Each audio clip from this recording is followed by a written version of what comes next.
Thank you for joining us. I'm joined next with Megan Palmer of the Livingston County Community Alliance. Welcome, Megan. Hi, Janelle. It's great to be here. Well, it's great to have you here because I'm really excited for our listeners to learn a little bit about you and the Alliance. I think that it's one of the best kept secrets here in Livingston County as we've been talking.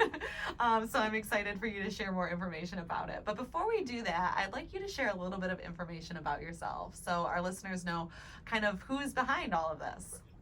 Well, my name is Megan Palmer, and I used to work in Livingston County in 2009, and I worked for the Livingston Family Center, and then I got a job on the west side of the state doing coalition work, which is very similar to what I do now.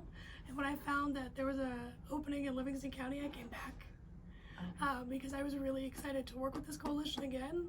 I'd worked with them when I was with the Livingston Family Center, and to get to come back and to work with them again was really great. So I was just really excited to be able to do that in 2017. Well, I think we're really excited to have you here. So, what is the Livingston County Community Alliance? The coalition is, can you talk a little bit about this? Just give our listeners an idea of the whole picture, if you could. Yeah, we're a county-wide coalition that works to prevent and reduce youth substance use. We work to build community collaboration and to partner with other agencies, parents, business sector, law enforcement, the media, schools, healthcare providers, everybody in our community, because everybody's got some skin in this game with substance abuse prevention. So we want everybody to be involved. So we work to increase that community collaboration to build the protective factors in the lives of youth, which are things like wearing your seatbelt and eating vegetables and taking care of yourself and getting enough sleep and exercise. So those things that we do that are gonna help benefit us in the long run. So we want to build those up so youth are less likely to use substances.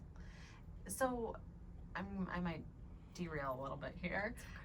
Don't hate me for it. But what kind of collaborations? What other organizations? I know you mentioned like specifically though in Livingston County. Would you say that are your main collabs and people that you work with? We work with the Livingston County Sheriff's Department.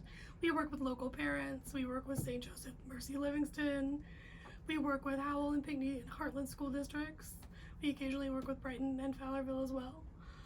We work with local parents who just want what's best for their youth. Absolutely. No, that's great and that's fascinating. I love collaborations in general. So I just think that what you guys do is really outstanding, and I'm so happy that you're sharing and spreading the news about it. So you have an award here that I'd like you to talk a little bit about as well. Yes. So Livingston County Community Alliance was just selected as one of 10 coalitions in the nation. We're a drug-free communities coalition, so we're funded by the federal government through the Drug-Free Communities Grant, which is a 5-year grant for $125,000 a year to do work in prevention, reduce youth substance use, and increase community collaboration. So we were picked as one of the 10 in the country who would reduce youth substance use across all grades, so middle school and high school, and all substances. So we measured the youth use of marijuana, prescription drugs, alcohol, and tobacco. So we have reduced 30-day use across all of those substances, so youth have used in the past month. And so that would happen for us from 2015 to 2018.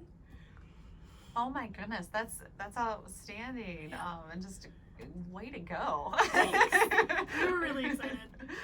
That is wonderful. Yeah. Well, congratulations. Definitely an award well deserved. So I'm sure that was a huge kind of undertaking as well. So It's kind of one of those things that you don't really know that you've done it until they tell you that you've done it and they point it out to you. Because like I've looked at our data and I was like, yeah, our youth use is going down. But I don't look at it and be like, oh, 2015, 2018, and then kind of like when they tell you, you're like, oh yeah, I did. well, that's the best kind of like happy accident there is, and you get an award for it. Well, awesome, and congratulations again. Thank you. So you have 2 goals. I don't know if these goals are over the course of the next year, 2 years, but what I want you to do is touch on each of them and then talk to me about, what your plan is to achieve them. Yeah.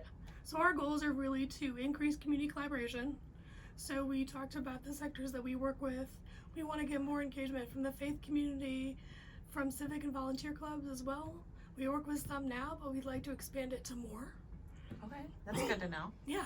And so if any of our listeners are looking to get involved, they contact you directly? Yep. They Okay. can go to our website, drugfreelivingston.com, Perfect. and our contact information is on there. Awesome. Good. All right. And then you had another goal, which was prevent and reduce youth substance use. Okay. Yep. So, and what do you plan? And are these kind of more like mission-based goals? So long-term, ongoing. Awesome. Yeah. These are long-term goals. So we have short-term goals that we measure like on a yearly basis. Some mid-range goals that we measure every couple years, and these are like our 5-year goals. Okay. To really see if we've moved the needle on youth substance use in the county and community collaboration. And since community change requires local solutions to local problems, you really need to have a long time to measure that. It's not something I can implement a program in a year and be like, oh, how did I do? Mm-hmm, exactly, because it has to be long-term and sustaining, really, to make sure that it's impactful and it's working. Yeah. So, well, good. So what are your programs? Let's talk a little bit about programming. A lot of programs that we're working on right now. We're promoting a couple different resources for parents. That's going to be our Safe Homes Pledge, where parents pledge not to serve drugs or alcohol to minors, to talk to their children about their expectations in their household regarding drugs and alcohol, where you're going to be with your friends, when you're coming home, who you're hanging out with, to call other parents if you know your child is sleeping over at Jenny's house. Like, I'm going to call Jenny's mom and be like, hi, I hear you're having a party, can I bring some chips? And if Jenny's mom goes, what? That's an opportunity to have a bigger conversation with Jenny's mom. So maybe she didn't know that there was going to be a party at her house, and now she does. So, and then through that program, do you give parents guidance and on how to have those conversations? Yes. Because I think that's where things get really difficult Yes. too, is now you've got this conflict or this elephant in the room, so to speak, and you hear, oh man, I mean, as a parent, I would be totally embarrassed or mortified if I was like, what do you mean there's a party at my house? But also the person calling is probably feeling a bit fearful and concerned as well. So I think navigating those can absolutely be tricky, and it's nice to know that there's resources available. Yeah. And our program that does that is Talk Sooner. Okay. And that helps parents how to have a conversation with their youth at different ages and stages. So there's different things you say if your youth is 3 to 5, 5 to 7, 7 to 9, 9 to 13, 13 to 18. So those conversations start as early as 3. Or 0 to birth. Zero to birth. Oh, okay. Wow. There's stuff you can do when kids are really little about medicine and how we take medicine and what it is and why we use it. Awesome. This is great. I love learning new things. So what's Reality Tour? Because I know you have this listed here as one of your programs as well. The Reality Tour is an evidence-based program that's for parents and children to come as a pair or a group. And it's 2 hours, and it's the day in the life of a teenager who chooses to use drugs and what could possibly happen to them. So it's a day in the life of that teenager, because it's all about the choices we make. And we need to see beyond the next 10 minutes, beyond the next 10 seconds, beyond the next 10 months in our choices. So we take them on an experiential adventure of what could possibly happen, and then we talk about that with them in their groups and their parents, and like, how do we have this conversation? What are the dangers of drug use? We have a PowerPoint that goes with it.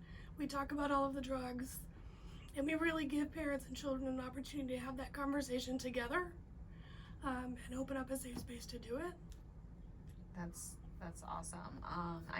I'm going to keep going down your list of programs here because you've got many. And I'd like you to at least mention all of them and then tell us how we can access them. Okay. So we've got your podcast, Youth-Led Prevention, the Most Social Norming Campaign, the Big Red Barrel, Wake Up Livingston, and Family Dinner Nights. Ooh, Family Dinner Nights. Okay. So those all sound incredibly intriguing and engaging. I'm not sure that we would have time to go over all of them, but maybe one of your favorites out of that group that I just mentioned? Yeah, I can briefly talk about the Big Red Barrel, which is our campaign to prevent and reduce medicine use by providing proper disposal outlets at law enforcement sites in the county. And then we partnered with Recycle Livingston and Janelle Township to do regular quarterly visits with them as well. Our podcast is a brand new thing we're launching. It's called Passion for Prevention. We're really excited about it. We're going to have different local guest stars on to talk about their experience with drugs and alcohol. We're going to have a segment for youth to tell youth, hey, parents and adults, this is what I want you to know, And that leads into our youth-led prevention. We really want to give youth a chance to learn and lead their peers and make good choices. So we're putting together a group of youth who are from all of the school districts in the county to come to meet at a higher level to plan a one-day youth summit and a youth rally for their peers. And so as adults, we help them do that, but it really is a youth-led, youth-driven event. And it's a process, and so we want those youth to be able to make this happen in their community and help other youth learn about things that are important to them. So if youth want to talk about mental health, we talk about mental health. Yep. If we talk about substance use, we talk about that. Empowering them to really take ownership of this is just amazing. So that is so exciting, and you'll have to keep us updated on all of this information as it develops and as things progress, because you've got a ton going on, and it sounds incredibly exciting, and maybe we can even have you back on to give us an update at some point. But real quick, we are getting ready to wind things down here, and we have just over a minute left, and I just want to make sure you have an opportunity to talk about how somebody can get involved. Well, we're on all the social media sites, so we're on Twitter, Facebook, and Instagram, and we're working to get a youth-based Snapchat and TikTok going, so we can have youth help us create content for that. We have our website, which is drugfreelivingston.com, where people can visit and get our contact us information. Our Gmail address is livingston.community.alliance@gmail. And then the Livingston County Community Alliance is part of Livingston Catholic Charities. So that's where our offices are found. So our phone number is going to be the same as Catholic Charities. So it's 517-545-5944. Awesome. And I think that you mentioned a key snippet there is that you're kind of housed under the Livingston County Catholic Charities, because we want to make sure that our listeners are able to make that differentiation there, because it can be a little confusing. I know we have the Howell Chamber Foundation and the Howell Chamber, and there's different events that fall under different things, so I'm right there with you. But I just want to thank you again for your time today, Megan, and thank you so much for sharing with myself and with the listeners all the wonderful things that you guys are doing, and we really look forward to hearing what's next and what comes of these programs. Thank you for all of the good work you're doing here in Livingston County. Thank you so much for having us. We really are pleased and thrilled to be here. Thanks. Thanks.